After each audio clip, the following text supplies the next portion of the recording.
Before I get started, Mr. Timer, I just want to point out that all heptic relationships have been removed from this story.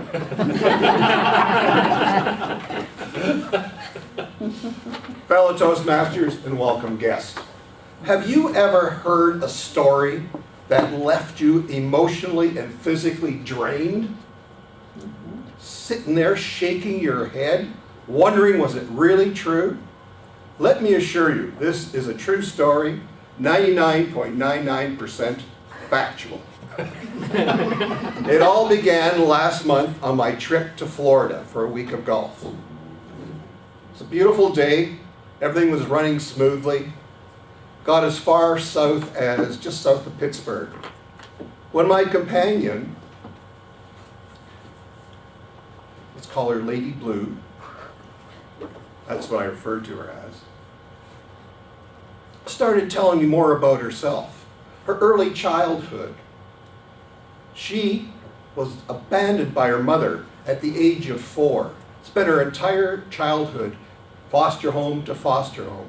Because of this, she had a hard time with men. She couldn't trust them. She couldn't trust hardly anyone. Anyway, as we continued, Blue went further.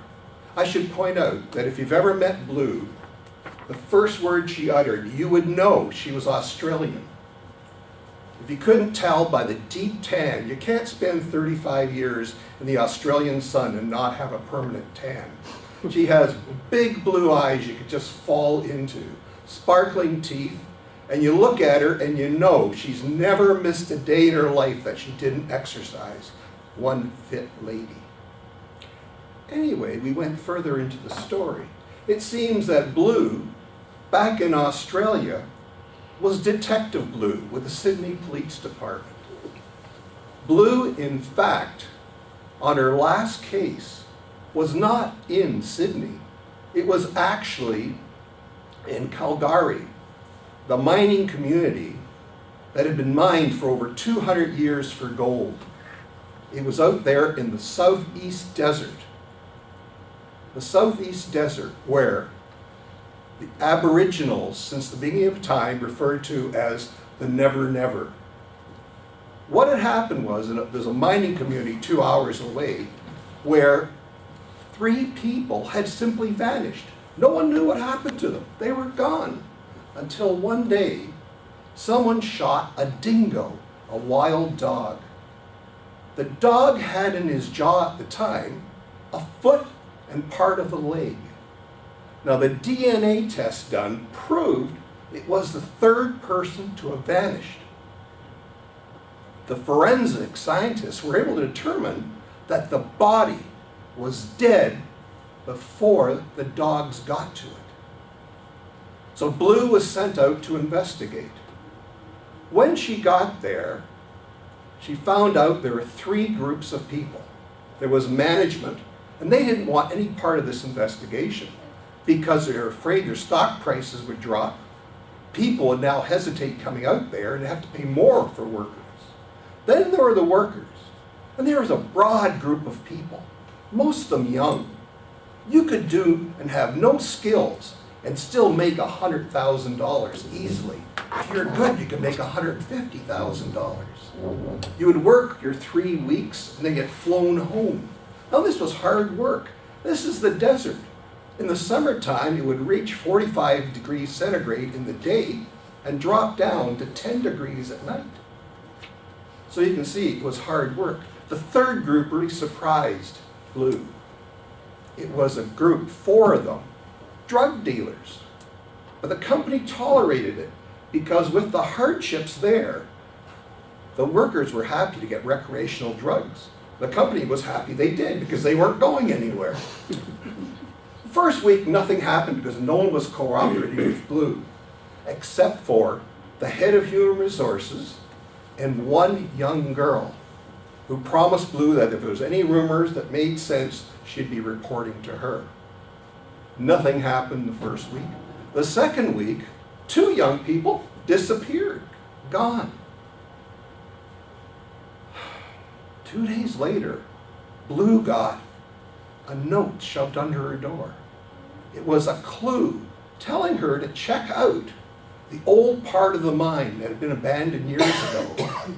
She did. When she got there, she looked down a shaft that hadn't been used probably for 50 years. There at the bottom of the shaft was the body of the informer, the girl that was helping her. She had a massive hole in her chest. She had been shot not by a rifle, but by a sniper's rifle, a military gun.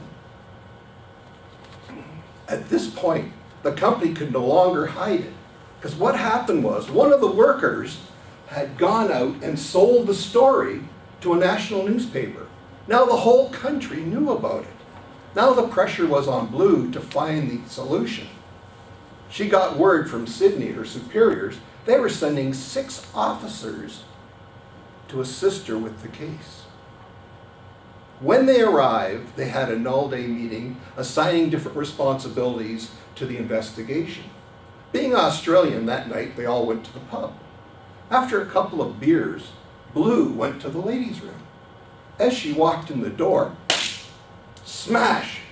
Got punched right in the face. She hit the ground, rolled over. Standing over her were the 4 drug dealers. They proceeded to pound her, beat her up. It was only through good fortune that one of the ladies who had to use the washroom screamed. Of course, the pub was full of cops. So they got the guys. Unfortunately, Blue had to spend 3 days in the hospital. When she was released, they decided to get together and recheck all the clues they had. So what happened is while they were doing this, they noticed that no matter what the clue was, there was one person who was directly or indirectly involved. They set up a plan. They were going to start a rumor. If this guy was guilty, he would have to check out the rumor to see if it was true. So the plan was they'd start the rumor, then the cops would be hidden in the areas around where the guilty party would have to show up. Blue's job was to be on top of the foundry with binoculars to give them a heads up in case the killer was coming. Everything worked fine except for one major problem. The killer wasn't down there where the cops were. He was up on the roof too, with Blue. All she had was a pair of binoculars. He has a rifle. He is stammering. He is shaking. She's trying to control him, trying to calm him down. But Blue figures this could be it. This is it. When out of nowhere, ka-zing! He's shot in the shoulder, spins around, and falls 75 feet to the ground. As Blue looks down, she can see the corpse down there with a big dark spot growing every moment larger on the light brown sand. Who was this hero who had saved Blue's life? This is Toastmasters, but I have to tell you, remember that human resources manager? It turned out to be Blue's lover. Blue had finally let a man into her life, and that person had saved her.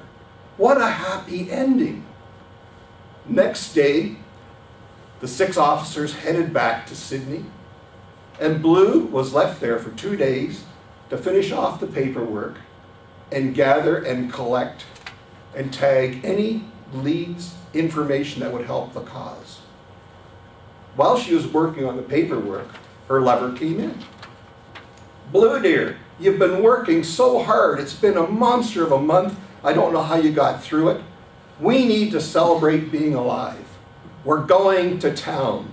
We're going to Kilgary. And I booked the best restaurant in town and the best hotel room. We're gonna live life tonight and celebrate being alive. That evening, they jumped in the car and headed down the road. He said, this area reminds me of something. I know. I know, it's all falling into place now. There's a clue. I saw something, I think it's a clue. It's just off the road a bit, let's go. So they drove off the road.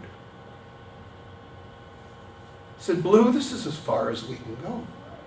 We've got to walk the rest of the way. It's not very far. It'll only take a minute.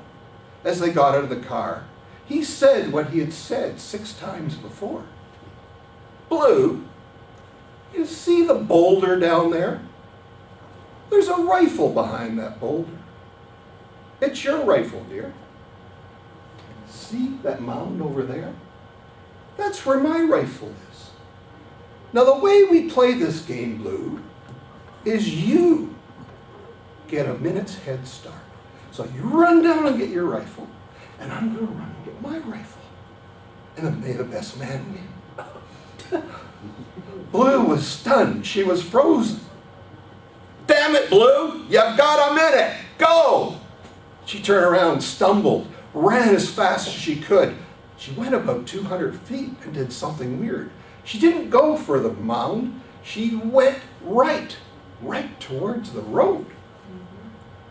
Stumbling a couple of times, she started running down the road. Was her mind going? Was there actually a light down there? Yes, there was. It's getting brighter, brighter. There's a car coming. There's a car coming. She could get saved. She could get saved. As the car approached, it accelerated. She was running all out as fast as she could.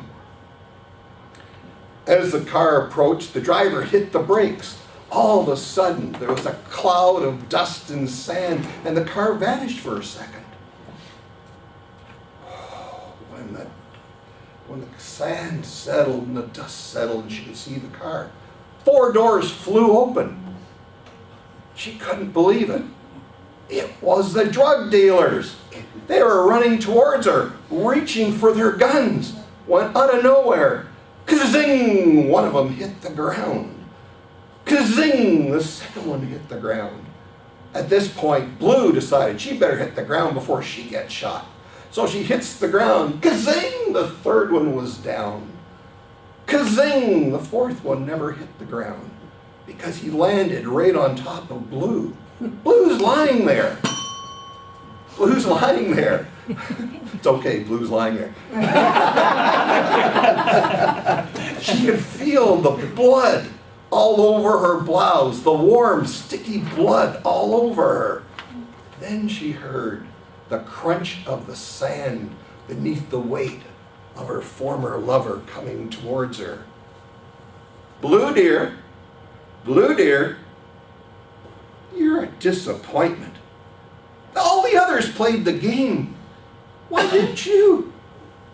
You were going to be my greatest trophy ever, and you don't want to play the game. I'm sorry, Blue, but this is it. Just then, Blue whipped the gun and shot her. Shot him right through the head. His top of his head exploded. Thank God those drug dealers had guns. The guy on her was good for one thing. He had a gun. I was drained. What a story. As I drove down the road, I reached for my tablet, powered down, and thought to myself, that's the best James Patterson novel I've ever heard.